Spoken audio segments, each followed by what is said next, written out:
Here's the shocking part first. Ask an experienced programmer to describe a traffic jam, a grocery store checkout line, or even a broken relationship, and something strange starts happening. Without meaning to, they'll start describing it in terms of bottlenecks, race conditions, and infinite loops. This isn't a personality quirk or a bad habit picked up from spending too much time at a keyboard. Researchers studying expert cognition have found that deep practice in a structured skill doesn't stay contained to that skill. It quietly rewires the lens someone uses to perceive everything else. Today we're breaking down why coding specifically does this so powerfully, and why once it happens, you genuinely cannot see the world the same way again. Let's start with the reveal.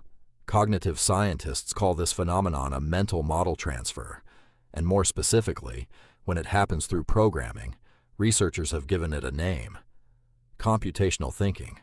It's not just a skill for writing software, it's a general-purpose way of breaking down and interpreting reality itself, and once it's built, it runs constantly in the background, whether you're at a keyboard or not. To understand why coding creates such a strong version of this effect, you first have to understand what it actually asks of your brain that most other skills don't. Think about how differently a non-programmer and a programmer process the same everyday frustration. A printer jams. A non-programmer feels annoyed, maybe curses at the machine, and calls IT. A programmer, almost involuntarily, starts running through a diagnostic tree. What changed since the last successful print? What's the smallest possible reproducible case? Is this a hardware failure or a software state issue? They're not smarter than the non-programmer in that moment. They're running a completely different cognitive process, one specifically trained by thousands of hours of debugging code that behaves exactly like that printer, refusing to explain itself, forcing you to isolate variables one at a time. This connects directly to something we've talked about before, the idea of decomposition, breaking an overwhelming problem into smaller, solvable pieces. But there's a deeper layer underneath decomposition that coding trains especially hard, and it's the real engine behind this whole phenomenon: systems thinking, the habit of seeing any situation not as a single event, but as a set of interconnected parts, each with inputs, outputs, and dependencies on the others. Here's a useful way to picture what's happening inside a trained programmer's brain. Think of it like the difference between watching a movie and reading the screenplay. Most people experience the world as a movie, a continuous flow of scenes that just happen. A programmer, after years of tracing through code, starts unconsciously seeing the screenplay underneath everything: the underlying structure, the conditional logic, the sequence of causes leading to effects. A relationship argument stops looking like a single bad moment and starts looking like a pattern with an identifiable trigger condition and a repeated output. A messy morning routine stops looking like bad luck and starts looking like an inefficient pipeline with an obvious bottleneck near the coffee maker. Researchers studying expertise across multiple fields have documented this same underlying mechanism appearing again and again, not just in coding. Chess players who developed strong pattern recognition on the board have been shown to apply the same structural thinking to unrelated strategic situations in life. Musicians who train deeply in rhythm and structure often report perceiving patterns in speech and even in visual scenes differently than non-musicians. What makes coding stand out from most of these other skills is a specific property almost no other discipline has quite as intensely: immediate, unforgiving feedback. A chess move might look fine for the rest of the game before its consequences show up. A messy paragraph in an essay might still technically work. Code either runs or it doesn't. A single misplaced character breaks the entire system instantly and tells you exactly where, if you know how to read the error. That relentless cycle of hypothesis, test, immediate failure, isolate variable, retry, thousands of times over years, is an unusually powerful training loop for a very specific way of thinking, cause and effect made brutally, immediately visible. Now here's where the research gets specific about what that training loop actually changes. A concept in cognitive science called schema formation explains part of it.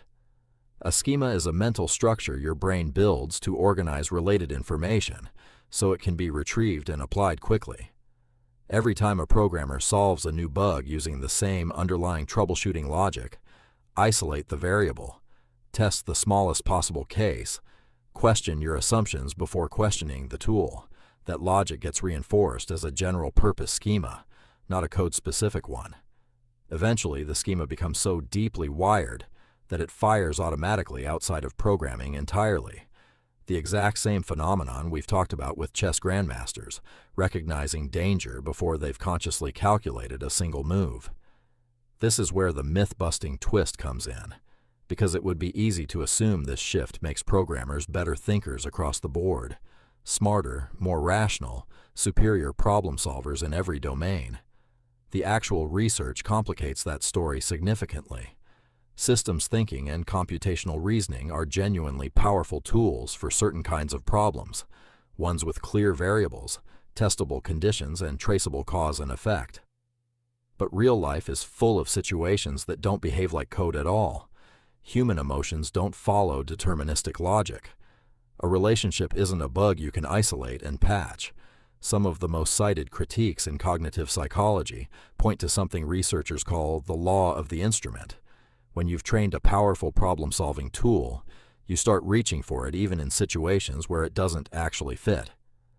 Programmers who over-apply computational thinking to emotional or deeply human situations sometimes come across as cold, overly analytical, or frustratingly focused on optimizing a moment that never needed optimizing in the first place. The same mental habit that makes someone an exceptional debugger can make them a genuinely frustrating person to process grief with. So the honest picture isn't that coding makes your thinking universally better. It's that coding installs an extremely specific and extremely powerful lens, one that's remarkably good at certain categories of problems and can actively get in the way of others. The skill was never neutral. It's a tool, and like any tool, its value depends entirely on whether the problem in front of you actually needs it. There's a physical dimension to all of this too, tying back to something we've covered before: neuroplasticity, the brain's ability to reorganize itself through repeated practice. Researchers comparing brain activity in experienced programmers to non-programmers have found measurable differences in regions tied to abstract reasoning and working memory. The same general problem-solving system, the multiple demand network, that lights up when programmers read code, instead of the language centers most people assumed would be doing the work. That system doesn't stay confined to a code editor. It's the same physical hardware your brain uses to plan a trip, untangle an argument, or figure out why a recipe went wrong. Years of coding don't just teach you Python or JavaScript. They quietly upgrade the general reasoning machinery your brain reaches for by default, for everything. Which raises the real question underneath all of this. If a skill can rewire the lens you see the entire world through, is that lens something you're choosing, or something that's simply been installed in you by repetition, without you ever consciously deciding you wanted it?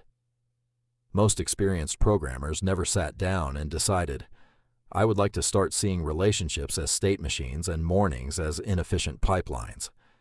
It happened as a side effect, a byproduct of thousands of hours spent solving a much narrower kind of problem. The lens installs itself quietly, one debugged function at a time, until one day you notice you're not just better at fixing code, you're running the same diagnostic loop on your own life, whether you meant to or not. So here's the truth all of this points to. Coding doesn't just change what you can build. It changes what you notice, what questions you instinctively ask, and what kind of explanation feels satisfying to you when something goes wrong. For some problems, that's an extraordinary advantage. For others, it's exactly the wrong tool held very confidently in the wrong hand. The real skill, the one almost nobody teaches directly, isn't computational thinking itself. It's knowing when to use it, and knowing when to set the diagnostic tree down and just sit with something that was never meant to be debugged. Has coding changed the way you see problems outside of a screen? What's the strangest place you've caught yourself thinking like a programmer? Let me know in the comments. I'd love to read your stories.